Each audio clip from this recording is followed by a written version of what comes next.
চিকেনটা আমি খাবো। আরে আমাকে তুমি খেতে দিচ্ছ না কেন? এটা আমি খাবো। আরে তাহলে তুমি আমাকে সসেজটা খেতে দাও। না না, এই দুটো খাবারই তোমার পক্ষে খাওয়া যাবে না। ভালো ভালো খাবারগুলো তুমি আমার থেকে ছিনিয়ে নিচ্ছ।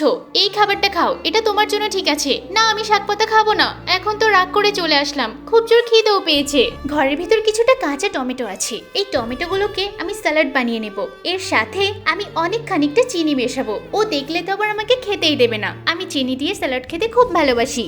এই এটা তুমি কি করছো? তুমি খাবারে আবারও চিনি মেশাচ্ছ। আরে খেতে দাও না। না না, তুমি মোটা হয়ে যাচ্ছ, তোমাকে এগুলো খেতে দেওয়া যাবে না। আরে আমি তাহলে কি খাবো?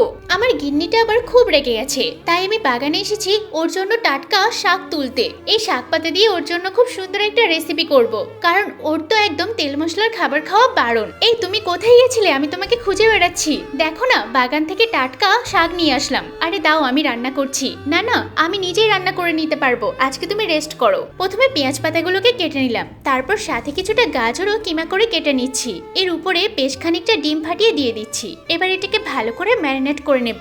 অল্প করে ময়দা ছেনে নিয়েছি, এবার এই ডোটার ভিতরে দিয়ে দিলাম। এবার একটু করে আমি মোমোর মতো শেপ দেব। এই তোমার রান্না বান্না কখন হবে? আমার তো খুব খিদে পেয়েছে।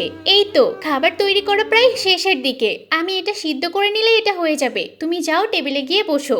এবার খেয়ে দেখো তো রেসিপিটা কেমন হয়েছে। আরে তোমার হাতের রান্না আমার তো এমনিতেই ভালো লাগে।